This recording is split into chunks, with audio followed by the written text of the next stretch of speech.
Hello, good morning all. My name is Archana Pod, lecturer from Pravara Medical Trust, College of Pharmacy, Shevgaon. Here we are studying our second chapter, proteins and their biochemical role. In proteins and their biochemical role, we have covered what are proteins. So as we know, proteins काय असतात? Proteins हे polymers आहेत आणि ते कशाचे बनलेले असतात? Amino ॲसिडचे बनलेले असतात. आणि हे जे अमायनो ॲसिड असतात हे सगळे एकमेकांना लिंक असतात. मग ते कशाने लिंक असतात? तर with the help of peptide bonds having high molecular weight biomolecules. So proteins are naturally occurring polymers and they are made up of amino acids and they are linked together by a peptide bond having a high molecular weight biomolecules. Then we have seen what are amino acids and general structure of amino acids. आता amino acids हे काय 20 amino acid प्रोटीन्समध्ये found होतात आणि त्यांना म्हटलं जातं की standard amino acid. Okay, and these amino acids contain the carboxyl group and the amino group and they are attach to alpha carbon. त्याच्यामध्ये काय असतात? कार्बोक्सिल ग्रुप असतो, आपण बघितलं COOH, आणि एक अमायनो ग्रुप असतो आणि तो कुठे अटॅच असतो? अल्फा कार्बनला अटॅच असतो. अल्फा कार्बन म्हणजे काय? जो पहिला कार्बन की ज्याला फंक्शनल ग्रुप अटॅच असतो त्याला अल्फा कार्बन म्हटलं जातं. सेकंड जर कार्बन असेल आणि त्याला एखादा फंक्शनल ग्रुप अटॅच असेल तर त्याला बीटा कार्बन ॲटम असं म्हटलं जातं. ठीक आहे, म्हणून हे जे कार्बोक्सिल ग्रुप आणि अमायनो ग्रुप असतो तो अल्फा कार्बनला अटॅच असतो म्हणून त्यांना म्हटलं जातं अल्फा अमायनो ॲसिड्स.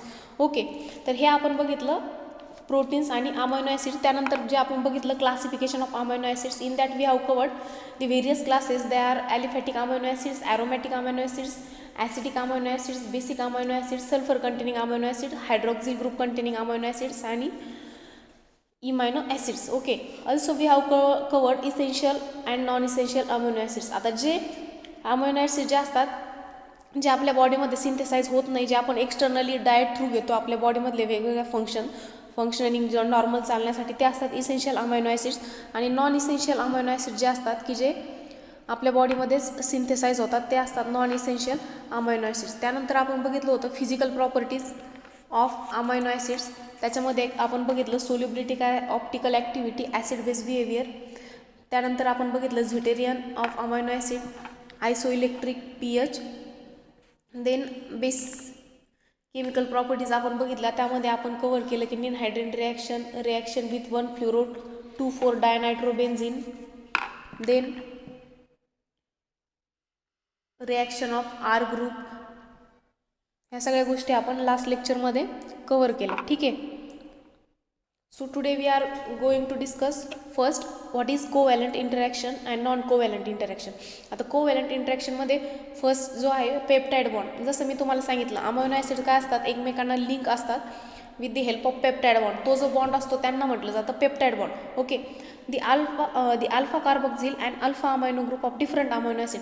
प्रत्येक अमायनो ॲसिडला काय असतं? त्याचा एक कार्बोक्सिल ग्रुप असतो, एक अमायनो ग्रुप असतो, तो अटॅच असतो. ते काय होतात? कार्बोक्सिल ग्रुप आणि अमायनो ग्रुप ते काय होतात? एकमेकांना कंडेन्स होतात आणि त्यांच्यामध्ये एक बॉन्ड तयार होतो, त्यांना म्हटलं जातं पेप्टाइड बॉन्ड. ओके, आणि हे जो बॉन्डिंग होत असतं त्यावेळेस एक वॉटर मॉलिक्यूल काय होतो? रिमूव्ह होतो. सेकंड जो आहे तो आहे डायसल्फाइड बॉन्ड. आता हे दोन जे आहेत आपण कोव्हॅलंटच्या अंडर बघतोय. कोव्हॅलंटच्या अंडर दोन बॉन्ड येतात, एक आहे पेप्टाइड बॉन्ड आणि दुसरा आहे डायसल्फाइड बॉन्ड. आता डायसल्फाइड म्हणजे काय? डाय मीन्स दोन आणि सल्फाइड म्हणजे जो सल्फाइड जो असतो ते काय होतात? एकमेकांना लिंक होतात. आता disulphide bonds form by covalent interaction of sulphydryl. जो SH जो ग्रुप आहे, सल्फाहायड्रिल जो ग्रुप आहे, त्यांच्यामध्ये कोव्हॅलंट इंटरॅक्शन होतं आणि त्याचं ऑक्सिडेशन होतं, जे तुम्ही इथं रिॲक्शनमध्ये बघू शकता. त्यांचं ऑक्सिडेशन होतं आणि काय तयार होतं? डायसल्फाइड बॉन्ड तयार होतं. त्याच्यामध्ये 2 हायड्रोजन काय होतात? रिमूव्ह होतात. तर हे झाला डायसल्फाइड बॉन्ड. ठीक आहे, disulphide bonds form may be interchain or intrachain. Second जो आहे तो आहे नॉन कोव्हॅलंट इंटरॅक्शन. आता फर्स्ट जे आपण बघितलं ते बघितलं कोव्हॅलंट इंटरॅक्शन. त्याच्यामध्ये we have covered 2 bonds, they are peptide bond and disulphide bond. So in this non covalent interaction we are going to see what is hydrogen bond, ionic bond and hydrophobic bond. Okay, in addition to covalent bond they are also non-covalent bonds like hydrogen bonds, hydrophobic bonds and ionic bonds, and these are required for building up of protein structure. आता हे जे आपण strategy करतोय interaction जे bonding जे आहे हे कशासाठी लागतं? हे आपल्या बॉडीमध्ये जे प्रोटीन्स तयार होतात त्यांच्या बिल्डिंग अपसाठी हे काय लागतं, हे जे बॉन्डिंग ते गरजेचं असतं. आता हायड्रोजन बॉन्ड म्हणजे काय, हायड्रोजन बॉन्ड कुठे तयार होतो ते तुम्ही स्लाइडमध्ये बघा. दी ऑक्सिजन ॲटम ऑफ कार्बोनिल हायड्रॉक्झिल आणि कार्बोक्झिल ग्रुप. आता कार्बोनिल हायड्रॉक्झिल आणि कार्बोक्झिल ग्रुपमध्ये जो ऑक्सिजन ॲटम असतो तो काय करतो, एक वीक इलेक्ट्रोस्टॅटिक बॉन्ड तयार करतो with the hydrogen atom of amide और अमायनो ग्रुपसोबत. हे बघा, हा जो ऑक्सिजन ॲटम असतो तो काय करतो, एक इलेक्ट्रोस्टॅटिक बॉन्ड तयार करतो अमायनो ग्रुपच्या किंवा अमाइडच्या ग्रुपसोबत. आणि तो जो बॉन्ड असतो, वीक जो बॉन्ड असतो, त्यांना म्हटलं जातं हायड्रोजन बॉन्ड. ठीक आहे. The amino acid which has a polar side chain forms a hydrogen bond. For example, serine, lysine, histidine, arginine. And even a carbonyl oxygen and amide hydrogen forms a hydrogen bond. The amino acid which has a polar side chain forms a hydrogen bond. आता जे amino acid ज्यांच्यामध्ये polar side chain असते, म्हणजे काय, जिथे जे electric charge separation of electric charge ज्याला आपण म्हणतो त्यालाच पोलार साईड चेन असते, तिथं काय होतं, हायड्रोजन बॉन्ड तयार होतं. मग त्याचे एक्झाम्पल काय आहेत, कुठले कुठले अमायनो ॲसिड्स आहेत, तर सेरिन असेल, थ्रिओनाइन असेल, लायसिन असेल, हिस्टिडिन असेल, अर्जिनिन असेल. हे झालं हायड्रोजन बॉन्ड. जसं की हायड्रोजन बॉन्डमध्ये तुम्ही काय लक्षात ठेवणार की कार्बोनिल ग्रुप, हायड्रॉक्झिल ग्रुप किंवा कार्बोक्झिल ग्रुप याच्यामधला जो हा ऑक्सिजन ॲटम असतो तो काय करतो, एक वीक इलेक्ट्रोस्टॅटिक बॉन्ड तयार करतो अमाइड ग्रुपच्या आणि अमायनो ग्रुपच्या हायड्रोजन ॲटमसोबत. तर तो जो वीक इलेक्ट्रोस्टॅटिक बॉन्ड तयार होतो तो असतो हायड्रोजन बॉन्ड. ठीक आहे. सेकंड जो नॉन कोव्हॅलंट इंटरॅक्शनमध्ये जो बॉन्ड आहे तो आहे आयोनिक बॉन्ड. आता आयोनिक म्हणजे काय, attraction of positive and negative charges ज्याला आपण म्हणतो तो असतो आयोनिक, त्याला म्हटलं जातं. आता ionic bond amino acids which have an ionic side chain, जिथं आयोनिक साईड चेन असते तिथे काय तयार होणार, आयोनिक बॉन्ड तयार होणार. Na+ आणि Cl- ते काय झालं, attraction of positive and negative charge and they form a bond and that bond is known as ionic bond. And the third one is the hydrophobic bond. Okay, hydrophobic, the amino acid which have non-polar side chain, म्हणजे two atom share pair of electrons, म्हणजे दोन item जे असतात ते काय करतात, त्यांचा जो जे पेअर ऑफ इलेक्ट्रॉन आहे तो शेअर करतात. The amino acids which have a non-polar side chain, they are responsible for this interaction. And the non-polar amino acid come close to each other and form a bond, and this interaction takes place in inner region of proteins. आता ही interaction कुठे होती, जो proteins जे तयार झालेले असतात, जे build झालेले असतात त्यांच्या इनर रिजनमध्ये ही जी रिॲक्शन आहे ती होते, हे जे इंटरॅक्शन आहे ते होतं. काय होतं, जे नॉन पोलर अमायनो ॲसिड असतात की जे म्हणजे पेअर ऑफ इलेक्ट्रॉन शेअर करतात, जे नॉन पोलर अमायनो ॲसिड असतात ते एकमेकांच्या क्लोज येतात आणि एक बॉन्ड तयार होतो, त्यांना म्हटलं जातं hydrophobic bond. Okay, so next आहे क्लासिफिकेशन ऑफ प्रोटीन्स. जे ॲलिफॅटिक, ॲरोमॅटिक, जे आपण फर्स्ट क्लासिफिकेशन बघितलं ते जे क्लासिफिकेशन होतं ते कशाचं होतं, अमायनो ॲसिडचं होतं. आणि हे जे क्लासिफिकेशन आहे हे प्रोटीन्सचं क्लासिफिकेशन. आता याच्यामध्ये दोन मेन टाईप्स आहेत, एक आहे सिम्पल प्रोटीन्स आणि एक आहे कॉन्ज्युगेटेड प्रोटीन्स.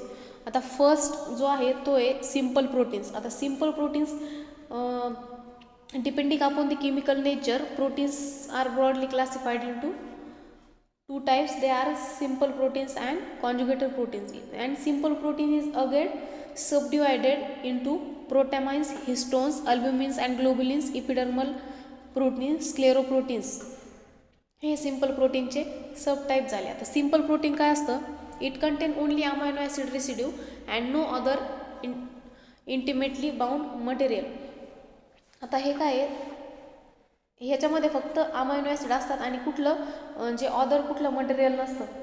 त्याच्यामध्ये फर्स्ट जे आहे ते आहे प्रोटॅमाइन. आता प्रोटॅमाइन काय असतात, हे एक व्हेरी बेसिक प्रोटीन आहेत. त्यांचं मॉलिक्युलर जे वेट आहे ते एकदम लो असतं, ते असतं 3000 to 10,000 पर्यंत. And they contain high proportion of arginine and they are not heat coagulable. त्याच्यामध्ये काय असतं, ह्या प्रोटॅमाइन्समध्ये हाय प्रोपोर्शन ऑफ अर्जिनिन असतं आणि ते आर नॉट हीट कोॲग्युलेबल, म्हणजे हीट दिली तरी त्यांचं काय होत नाही, कोॲग्युलेशन होत नाही. And they occur in conjugation with nucleic acid and in the ripe of spermatozoa of fish. आता कुठे ऑकर होतात ते, जो राईट स्पर्मॅटोझोआ असतो फिशचा, त्याच्या न्यूक्लिक ॲसिडमध्ये हे प्रोटॅमाइन्स काय होतात, फाऊंड होतात. आता हा जो बघतोय आपण प्रोटॅमाइन्स, histones, अल्ब्युमिन्स and globulins, epidermal proteins, क्लेरोप्रोटीन्स, हे काय आहेत, सिम्पल प्रोटीन्सचे हे सब टाईप्स आहेत. सेकंड जो आहे तो आहे histones. Histones are also very basic proteins with high molecular weight. आता प्रोटॅमाइन्स जो आपण लास्ट बघितला त्याचा मॉलिक्युलर वेट लो असतो, आणि हिस्टोन्स जे आहेत त्यांचं मॉलिक्युलर वेट काय असतं, एकदम हाय असतं प्रोटॅमाइन्सपेक्षा, आणि त्यांच्यामध्ये पण हाय कंटेंट ऑफ अर्जिनिन, लायसिन आणि हिस्टिडिन असतो. दे आर हीट कोॲग्युलेबल, म्हणजे त्यांना जर हीट दिला तर ते काय होतात, कोॲग्युलेट होतात. They are widely distributed in the body being the usual protein moiety of nucleoproteins. आता हे जे हिस्टोन्स आहेत ते काय आहेत, वाईडली स्प्रेड आहेत आपल्या बॉडीमध्ये. नेक्स्ट जो सब टाईप आहे सिम्पल प्रोटीनचा, तो आहे अल्ब्युमिन्स अँड ग्लोब्युलिन्स. आता अल्ब्युमिन्स आणि ग्लोब्युलिन्स ते काय आहेत, ग्लोब्युलर प्रोटीन्स आहेत. कुठे फाऊंड होतात, ते सेलमध्ये फाऊंड होतात. And this class includes the plasma proteins, most enzymes and many hormones. आता याच्यामध्ये अल्ब्युमिन्स आणि ग्लोब्युलिन्समध्ये काय काय येतं, जे सगळे एन्झाईम्स आहेत, बाकीचे हार्मोन्स आहेत, जे प्लाझ्मा प्रोटीन्स आहेत, हे सगळे कुठे कोणत्या क्लासमध्ये येतात, तर अल्ब्युमिन्स आणि ग्लोब्युलिन्स ह्या क्लासमध्ये येतात. ते काय आहेत, ग्लोब्युलर प्रोटीन्स आहेत, आणि ते कुठे फाऊंड होतात, तर सेल्समध्ये फाऊंड होतात. नेक्स्ट जो सब टाईप आहे सिम्पल प्रोटीनचा, तो आहे इपिडर्मल प्रोटीन्स. आता इपिडर्मल आपण बऱ्याच वेळेस ऐकलेलं आहे. ते काय आहे, स्किन, हेअर ह्याच्याशी रिलेटेड आहे. These are the proteins of skin, hair and nails. आणि त्यांच्यामध्ये काय असतो, हाय सिस्टीन कंटेंट असतो. सिस्टीनचा जो कंटेंट असतो तो काय असतो, हाय असतो. कुठे, इपिडर्मल प्रोटीन्समध्ये. And there is a considerable cross linking of polypeptide chain by SS bridge, म्हणजे जो डायसल्फाईड ब्रिज जो तयार होतो त्यांच्यामध्ये काय असतं, क्रॉस लिंकिंग असतं. ते कशाने तयार होतं, डायसल्फाईड ब्रिजने तयार होतं. हे झाले इपिडर्मल प्रोटीन्स. नेक्स्ट जो आहे scleroproteins. These are connective tissue proteins such as collagen, reticulin and elastin. आता हे काय, कनेक्टिव्ह टिश्यू प्रोटीन्स आहेत. मग त्याच्यामध्ये काय काय असतं, कोलॅजन हे काय प्रोटीन आहे, रेटिक्युलिन काय फायबर आहे, इलॅस्टिन पण काय प्रोटीन आहे. Means these are the connective tissue of proteins such as collagen, reticulin and elastin. आता हे काय बघितले आपण, सिम्पल प्रोटीन्सचे सब टाईप बघितले. त्यात काय काय पाहिलं, so protamines, histones, albumin and globulins, epidermal protein आणि स्क्लेरोप्रोटीन. ओके. नेक्स्ट जो प्रोटीनचं क्लासिफिकेशन, त्याचा जो सेकंड टाईप आहे मेन, तो आहे कॉन्जुगेटेड प्रोटीन्स.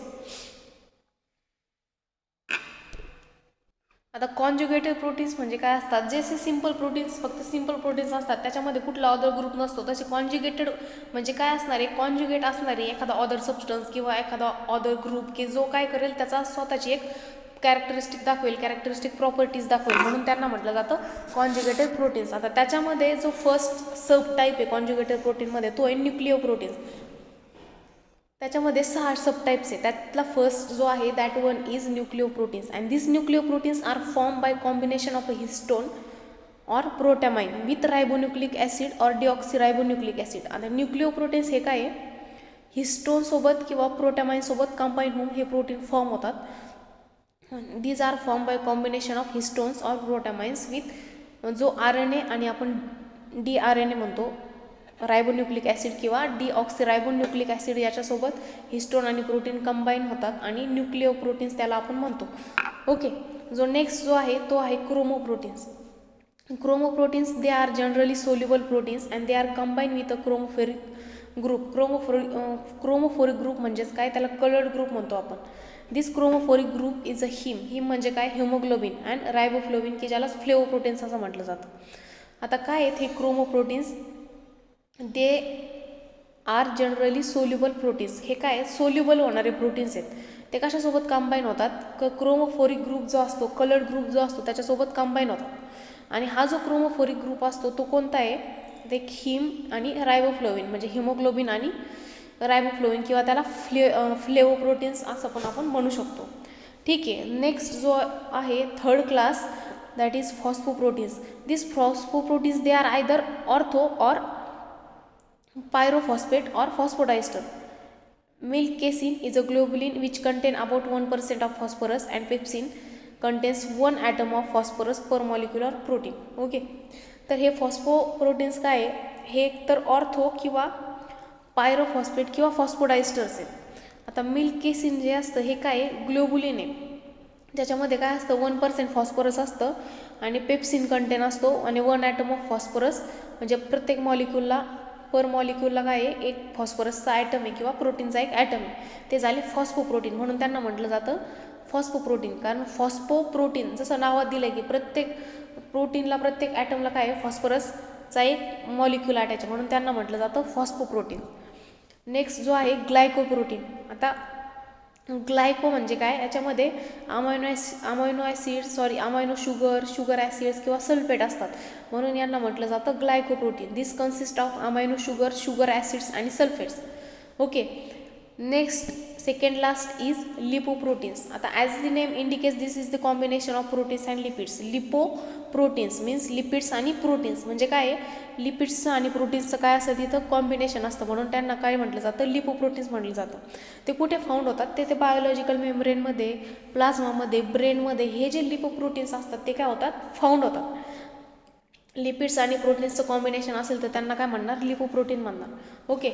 आणि जो त्याचा टाईप आहे कॉन्जुगेटेड प्रोटीन्सचा तो आहे मेटॅलोप्रोटीन्स. ओके. मेटॅलोप्रोटीन्स म्हणजे काय, याच्यात पण जसं नावात सांगितलं आहे मेटॅलोप्रोटीन्स म्हणजे ज्या प्रोटीनला मेटल्स अटॅच असतात तो झाला metalloproteins. Various metals are attach to simple proteins. आणि कुठे अटॅच असतात ते, वेगवेगळे सिम्पल प्रोटीन्स असतात त्यांना काय असतो, मेटल्स अटॅच असतो, म्हणून त्यांना म्हटलं जातं मेटॅलोप्रोटीन्स. तर असं आपण काय काय बघितलं महत्त्वाचं, कोव्हॅलंट इंटरॅक्शन बघितलं, त्याच्यामध्ये 2 टाईप बघितले, पेप्टाइड बॉन्ड, डायसल्फाइड बॉन्ड. त्यानंतर नॉन कोव्हॅलंट इंटरॅक्शन बघितलं, त्याच्यामध्ये आपण 3 बॉन्ड बघितले. हायड्रोजन बॉन्ड की जो वीक इलेक्ट्रोस्टॅटिक बॉन्ड तयार करतो, हायड्रोक्सिल ग्रुप जो काय करतो एक वीक इलेक्ट्रोस्टॅटिक बॉन्ड तयार करतो हायड्रोजन ॲटमसोबत, जो की अमायनो ग्रुपला अटॅच असतो. त्यानंतर आपण बघितलं की आयोनिक बॉन्ड काय असतो, हायड्रोफोबिक बॉन्ड काय असतो, आणि आत्ता आपण बघितलं ती क्लासिफिकेशन ऑफ प्रोटीन्स. त्याच्यामध्ये मेन 2 टाईप्स आहेत, सिम्पल प्रोटीन्स आणि कॉन्जुगेटेड प्रोटीन्स. सिम्पल प्रोटीनमध्ये त्याच्या सबटाईपमध्ये आपण बघितलं प्रोटॅमाइन, histones, albumin and globulins, epidermal proteins, स्क्लेरोप्रोटीन्स. आणि कॉन्जुगेटेडमध्ये त्याचे 6 सबटाईप बघितले, न्यूक्लिओप्रोटीन्स, क्रोमोप्रोटीन, फॉस्फोप्रोटीन्स, ग्लायकोप्रोटीन्स, लिपोप्रोटीन्स आणि मेटॅलोप्रोटीन्स. So I hope you understand this classification of proteins. So thank you.